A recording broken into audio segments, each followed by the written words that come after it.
अस्सलाम वालेकुम। आपकी फरमाइश पर हम ENG 505 के लेसन नंबर 11 के हैंडआउट्स का ये ख़ास एक्सप्लेनर लेकर आए हैं। इसमें कंस्ट्रक्टिविज़म या तामीराती नज़रिए के हिस्सा दोम के तमाम अहम पॉइंट्स को हम बहुत ही आसान उर्दू में कवर करेंगे ताकि आपके सारे कॉन्सेप्ट्स बिल्कुल क्लियर हो जाएं। तो चलिए देखते हैं कि इंसानी जहन आखिर इल्म की ये शानदार इमारत बनाता कैसे है। जल्दी से आज के एजेंडे पे नज़र डाल लेते हैं। हम 6 चीज़ें कवर करेंगे।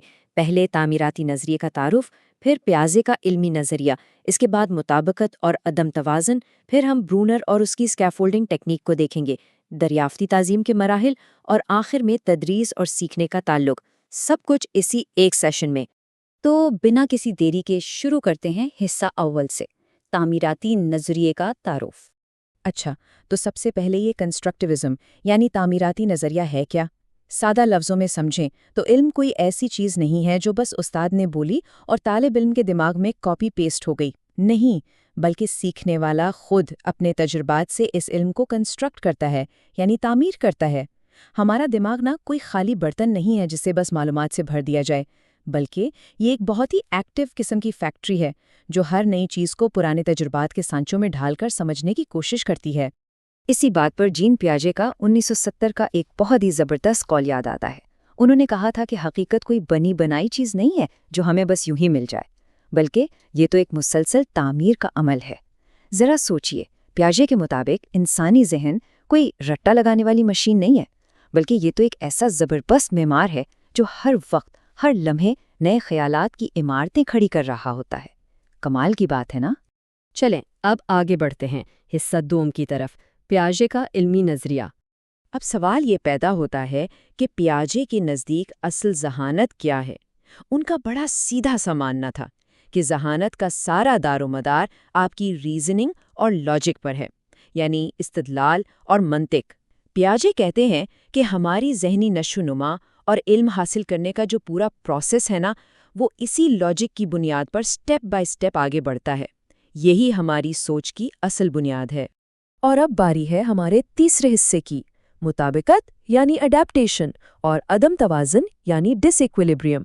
ये हिस्सा बहुत दिलचस्प है।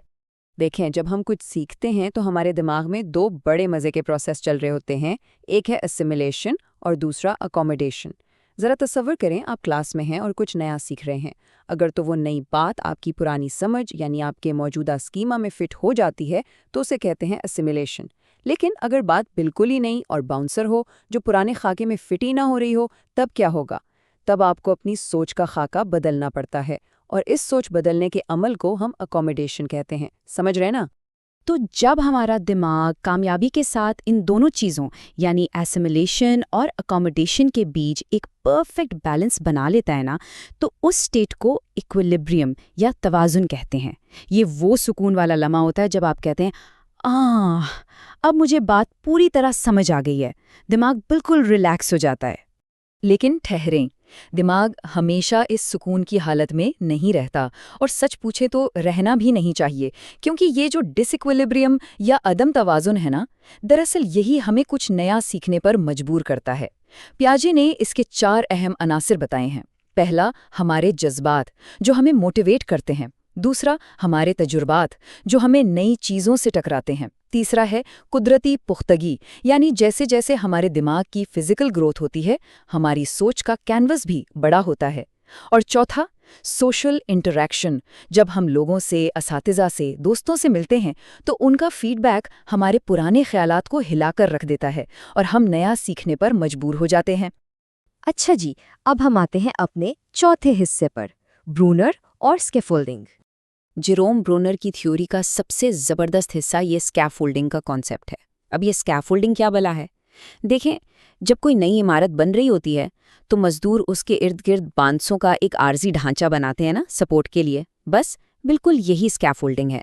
ये वो आर्जी सपोर्ट है जो एक उस्ताद अपने स्टूडेंट को देता है ताकि उसका डर ख़त्म हो और वो पूरा फोकस सिर्फ सीखने पर करे। वैसे आपको बताता चलूं कि ब्रूनर इस मामले में वाइगॉट्स्की के समाजी नज़रिए से काफ़ी इंस्पायर्ड थे। तो यहाँ सबसे अहम नुक्ता क्या है? ब्रूनर के मुताबिक आखिर तालीम का असल मकसद होना क्या चाहिए? सिर्फ किताबें रट लेना? बिल्कुल नहीं। तालीम का अल्टीमेट गोल होना चाहिए लर्निंग टू लर्न, یعنی سیکھنے کا طریقہ سیکھنا، اسٹوڈنٹس کو اتنا انڈیپینڈنٹ بنانا کہ وہ زندگی میں آگے چل کر کسی بھی فیلڈ میں کسی بھی وقت خود سے سیکھنے کے قابل ہو جائیں۔ یہ ہے اصل کامیابی۔ چلیں جی، اب بڑھتے ہیں 5ویں حصے کی جانب، ڈسکوری لرننگ یا دریافتی تعلیم کے مراحل۔ برونر نے بتایا کہ ہم انسان 3 مراحل میں علم کو اپنے دماغ میں بٹھاتے ہیں۔ پہلا ہے انیکٹو سٹیج۔ اس میں بچہ ایکشنز یا جسمانی حرکات سے سیکھتا ہے، جیسے چیزوں کو چھو کر۔ پھر آتا ہے آئیکونک سٹیج، جہاں معلومات تصویروں یا امیجز کی شکل میں دماغ میں سیو ہونا شروع ہو جاتی ہیں۔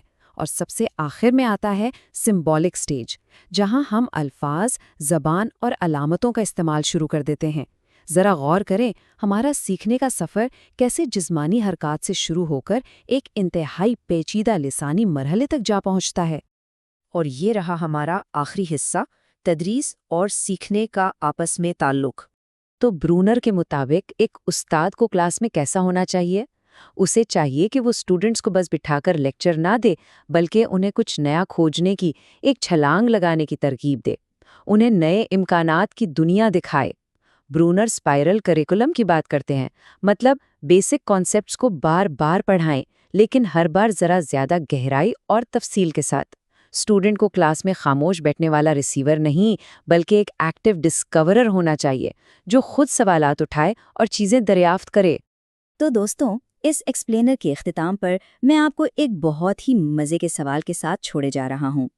ذرا سوچئے، ایک سیکھنے والے کا یہ جو روزمرہ کا عام سا ماحول ہوتا ہے نا، یہ کیسے اس کی مستقبل کی سمجھ بوجھ کے لیے ایک پوشیدہ اسکیفولڈ یا سیڑھی کا کردار ادا کرتا ہے۔ یاد رکھیے گا، ہمارے ارد گرد کا ہر شخص، ہر واقعہ اور ہماری چھوٹی چھوٹی بات چیت ہمارے سیکھنے کے عمل کا حصہ ہے۔ اسی کے ساتھ اپنے اس لیسن نمبر 11 کے سیشن کو یہی وائنڈ اپ کرتے ہیں۔ دریافت کا یہ شاندار سفر آپ نے یوں ہی جاری رکھنا ہے۔